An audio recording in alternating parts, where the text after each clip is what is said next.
but many of them. And we just put our head down and go right into traffic.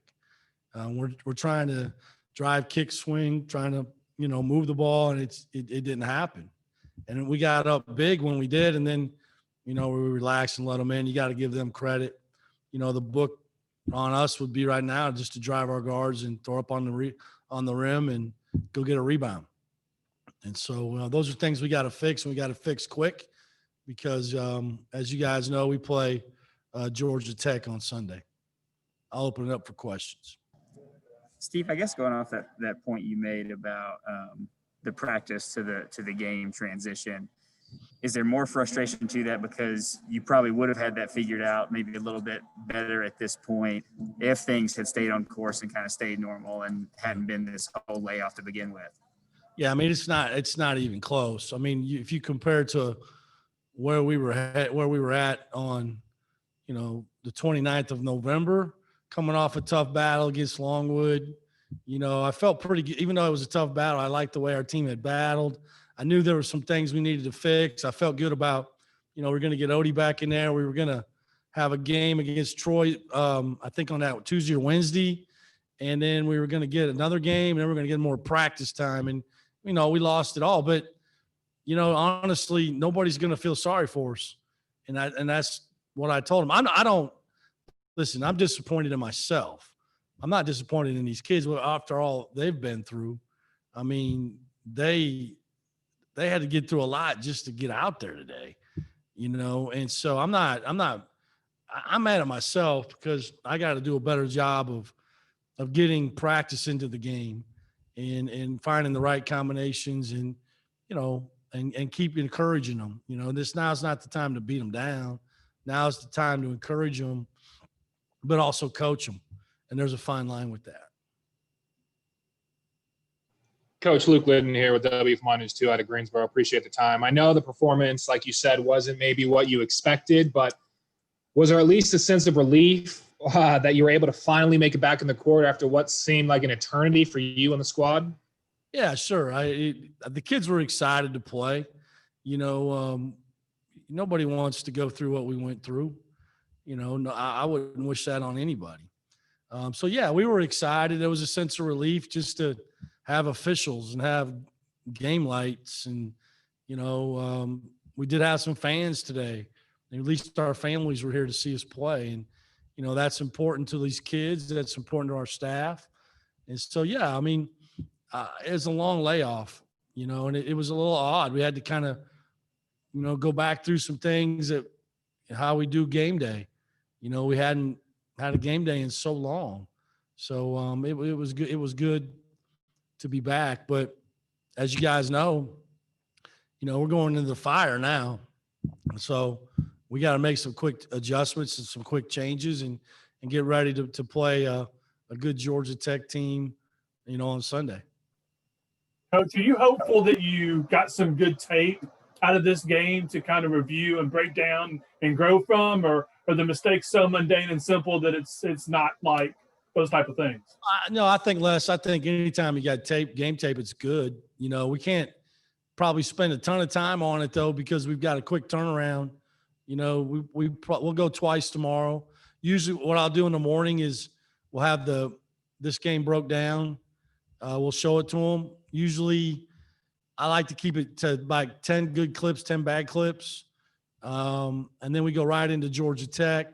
We'll usually in the morning, like tomorrow morning, we'll walk through the scout, get up some shots, do some skill instruction. And then at 4 o'clock tomorrow, I know that's sacrilegious because I think there's a football game at that time, but life goes on. But we'll have practice. And we'll go about an hour and a half live. We haven't had any subs in practice, guys, since Christmas. So we'll get some subs in there tomorrow, which will help us, with some of the conditioning and also being able to go longer and also having a scout team and some things that we just haven't had since November. Steve, what did you think of Carter Witt today? I'm sorry, Connor, I didn't hear what you said. What What did you think of Carter Witt first game? I thought he was fabulous. Instead of playing, he should be playing in the Bojangles or the Chick-fil-A or whatever fast food high school tournaments going on right now. But instead he's getting ready to play in the ACC. I mean, guys, he's had 5-6 practices. He had 11 points, 4 assists, 2 turnovers. He's got some things obviously he's got to get better at. He missed everything. And he came out today, and I thought he played with great poise. I thought he's got great vision. But he did exactly kind of what I've seen him do. And that's the thing that I guess I'm a little bit frustrated about is what I saw Carter do in practice, I saw him do in the game.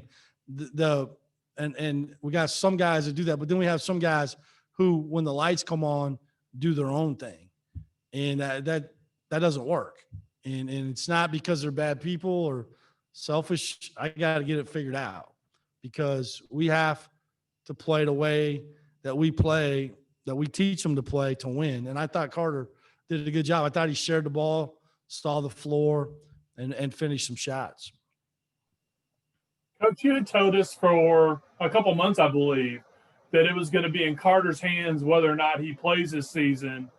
Did that change, or did he decide he was going to play, or was it the lack of guys you had? Where did that come about? I think you could ask him that question. I didn't push the envelope with that. I think probably the more he stayed at home around mom and dad and brother, and probably decided I want to get out of here and play. I don't know. I think you'd have to ask him. The only thing that I did was when we got the news that Ian, was out indefinitely. I did call his dad. I didn't call Carter.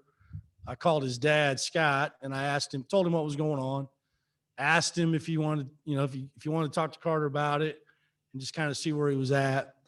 And so he did. And then he had a graduation party, I think on that Saturday or something. And his dad, Carter, called me and said, "Hey, Coach, I really want to come and I really want to play now." And so he came on that Monday, the 21st, I think it was. And so I didn't, if he would have said that he didn't want to play, I'd have been fine. I really would have. It was really his decision. I think the great thing about it is, he's going to get all this experience and not use a year eligibility. And so I think, and he's got a great attitude about it. Teammates the guys on the team already like him, and I'd like him too because he passes the ball when you're open. And so that's a pretty good trait to have. Steve, kind of going off that a little bit, the transition of a point guard from high school to college, what are those first couple skills that you think show up earliest or show that, hey, this guy maybe is going to transition a little bit better, a little bit quicker than anticipated? His poise and his passing. I mean, it's not – I think Carter can score. And he one thing with Carter, he's got great poise. It's hard to speed him up. And he's 6'4". He's got length. He can see over people. And he's a really good passer. He's got patience in his passing. I think a lot of times, a lot of guards that I've coached in the past, right or wrong, predetermine what they're going to do when they come off a screen or they get in transition. You saw some of that today. But the really good ones, they have that internal clock where the game slows down and they see things happen and then they make the right play at the right time, on target.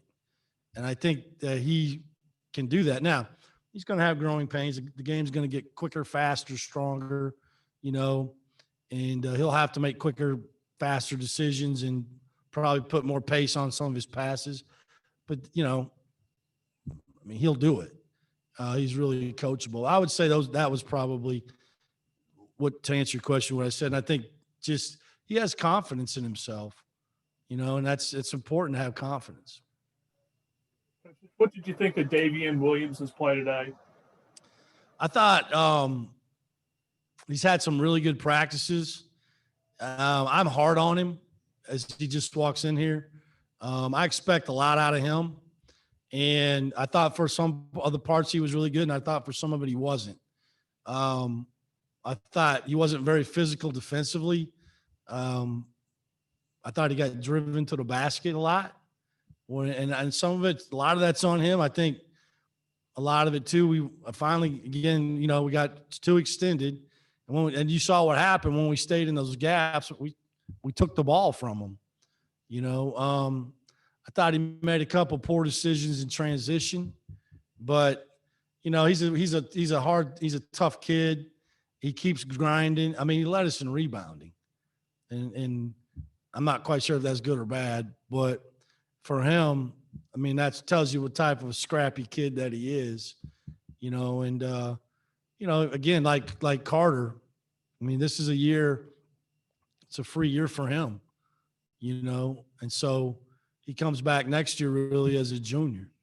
And so it's going to be good for him too.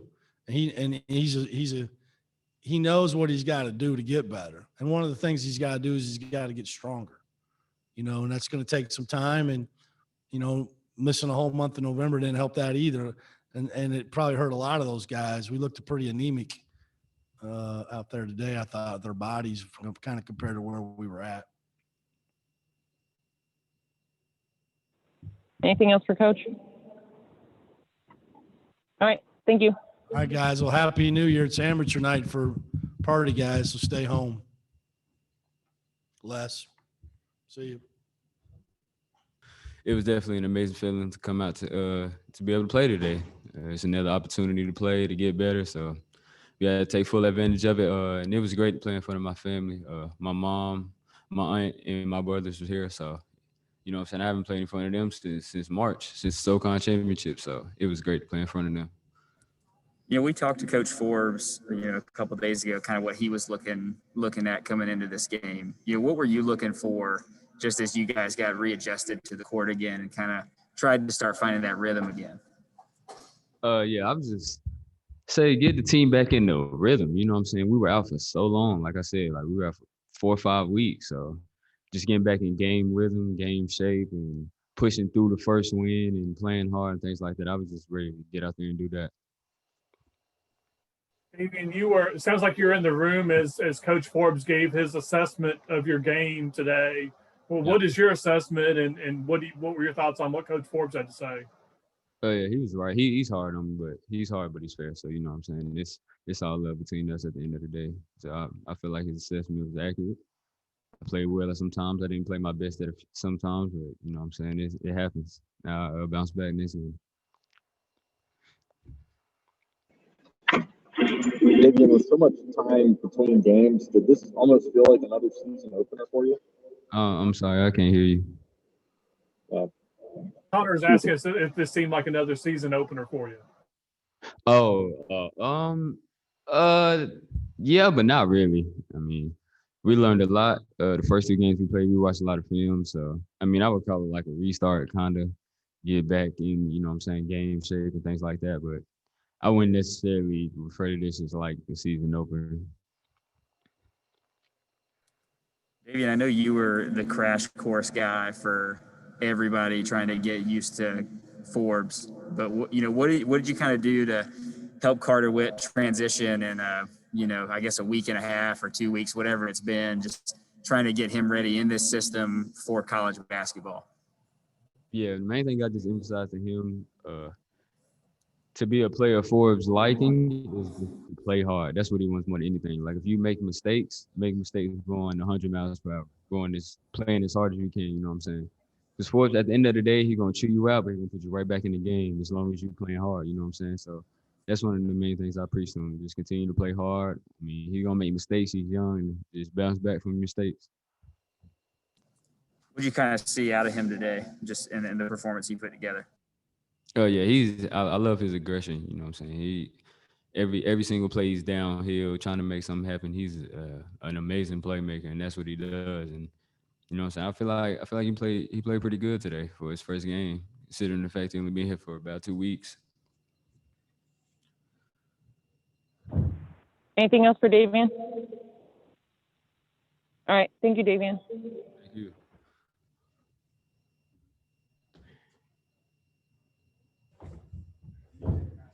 I can. All right, guys. We got Carter Witt here whenever you're ready.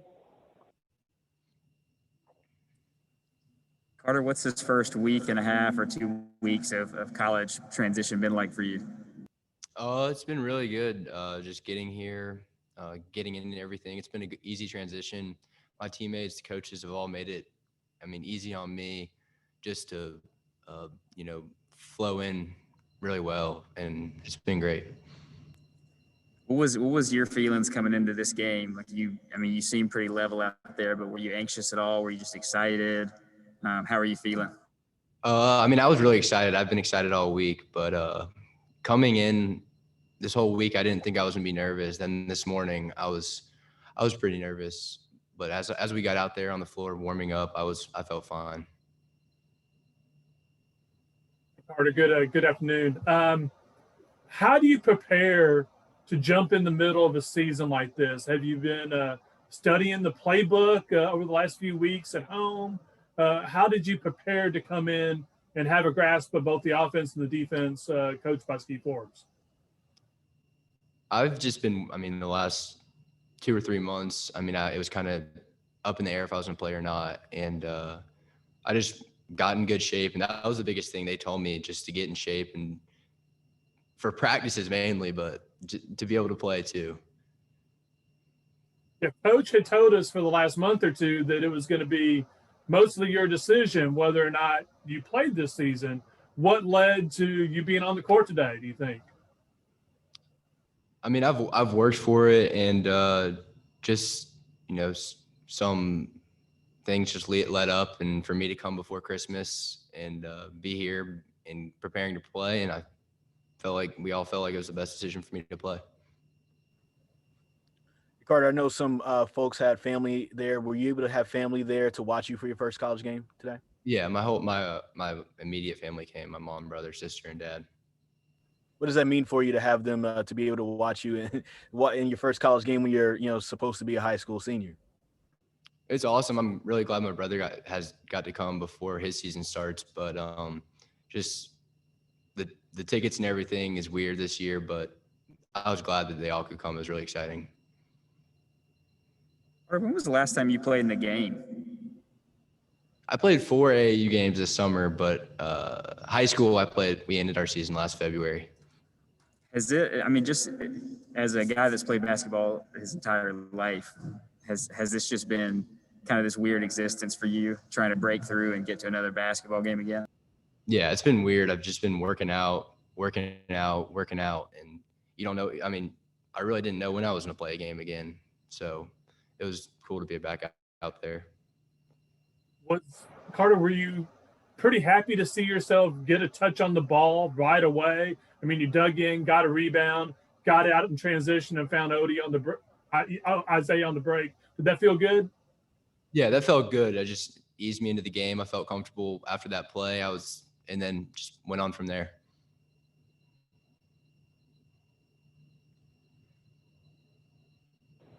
Anything else for Carter? What are your thoughts on entering ACC play Sunday? I'm excited. If we go out, play hard and compete, we'll be fine. So. All right. That's it. Thanks, Thank you, Carter. Carter.